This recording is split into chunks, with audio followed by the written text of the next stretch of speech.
Assalamualaikum warahmatullahi wabarakatuh. Perkenalkan, nama saya Nugda Setiawan Gemilang, NIM A810180100123 dari Pendidikan Olahraga Universitas Muhammadiyah Surakarta.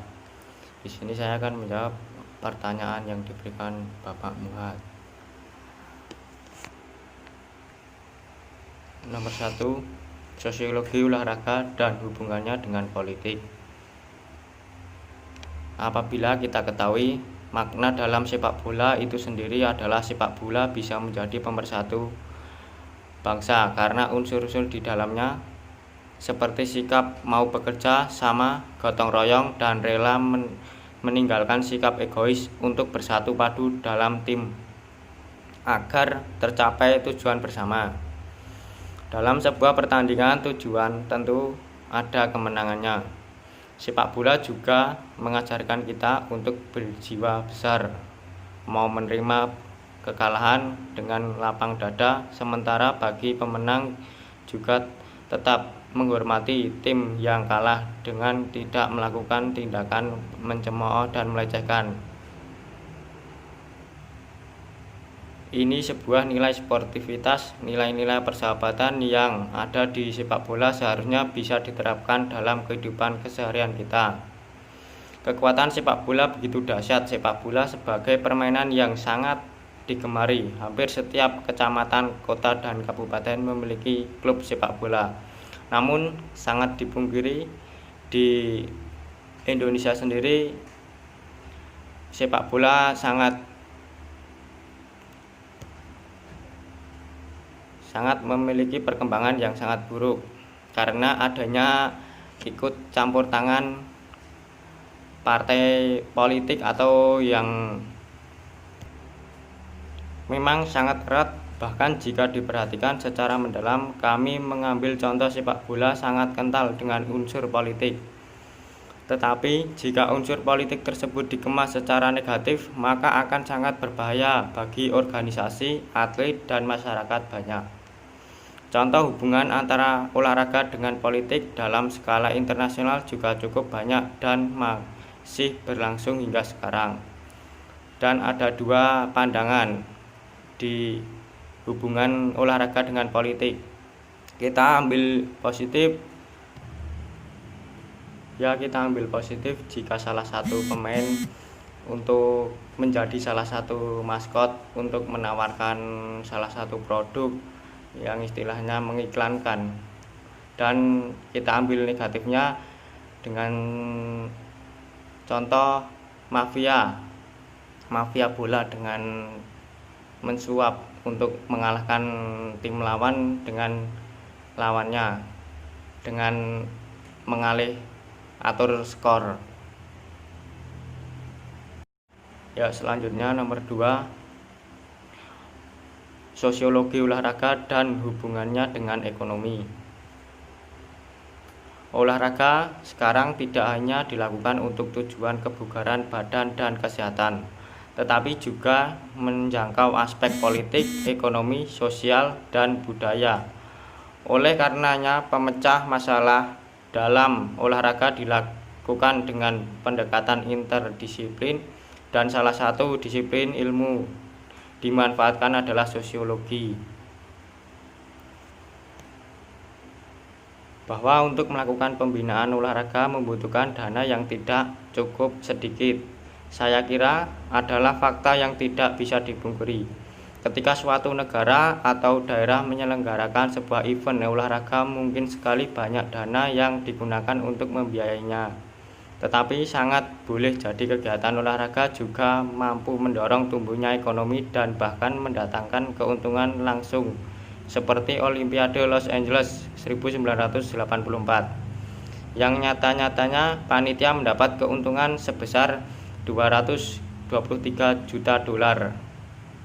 Olimpiade Los Angeles merupakan olimpiade pertama yang menerapkan pendekatan logika ekonomi melalui sport bisnis. Pernyataan tersebut memberikan bukti bahwa olahraga apabila dikelola secara profesional dapat mendatangkan keuntungan ekonomi di samping non-ekonomi. Langsung ke nomor 3, pergeseran nilai-nilai olahraga dari masa ke masa.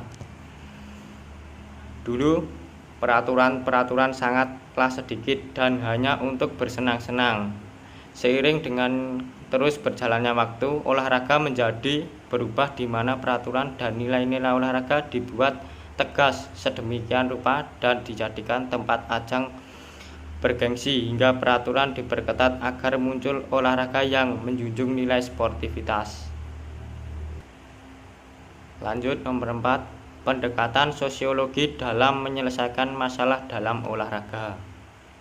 Kajian olahraga terhadap ilmu olahraga diawali keterlibatan sosiologi sebagai salah satu ilmu yang digunakan untuk mengkaji fenomena keolahragaan.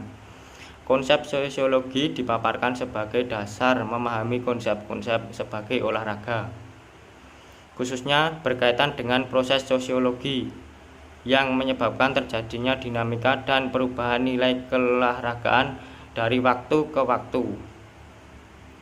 Fenomena olahraga mengalami perkembangan begitu pesat sampai ke dalam seluruh aspek olahraga. Dari sisi pelaku dan proses sosial yang terbentuk semakin memantapkan keyakinan bahwa olahraga merupakan kegiatan yang kecil dan dilakukan dalam kehidupan masyarakat, artinya fenomena-fenomena sosial yang terjadi dalam masyarakat. Dari sisi pelaku dan proses sosial yang terbentuk semakin memantapkan keyakinan bahwa olahraga merupakan kegiatan yang kecil dan dilakukan dalam kehidupan masyarakat. Artinya fenomena-fenomena sosial yang terjadi dalam masyarakat telah tercermin dalam aktivitas olahraga dengan terdapat nilai norma peranata, kelompok, lembaga, peranan, status, dan komunitas. Sosiologi berupaya mempelajari masyarakat dipandang dari aspek hubungan antar individu atau kelompok secara dinamis sehingga terjadi perubahan sebagai wujud terbentuknya dan terwarisinya tata nilai dan budaya bagi kesejahteraan pelaku untuk meningkatkan harkat dan martabat kemanusiaan secara utuh menyeluruh. Manusia memiliki hasrat bermain dan bergerak sebagai wujud nyata aktualisasi dirinya untuk mengembangkan dan membina potensi yang dimiliki berguna bagi keperluan kehidupan sehari-hari. Di sini artinya olahraga yang kita lihat pada era sekarang pada hakikatnya merupakan aktivitas gerak fisik yang sudah mengalami perkembangan. Selanjutnya nomor 5, wanita dan olahraga. Wanita dan olahraga yaitu pada zaman dulu para pelaku olahraga mayoritas adalah seorang laki-laki. Karena pada zaman dulu olahraga dipandang berat dan harus memiliki fisik, stamina, dan power yang kuat. Dalam berbagai cabur-cabur olahraga mayoritas adalah laki-laki, seperti sepak bola, basket, gulat, angkat besi, dan lainnya sebagainya. Seiring berkembangnya zaman, olahraga menjadi sangat populer mulai dari kalangan anak-anak sampai dewasa. Begitu juga dengan wanita, banyak wanita yang suka berolahraga. Dari sini terdapat pengembangan peraturan-peraturan yang baru di dalamnya wanita boleh ikut dalam olahraga, seperti halnya yang sekarang ini cabang olahraga bola basket dan bola voli adalah cabang olahraga yang banyak peminatnya wanita. Cukup sekian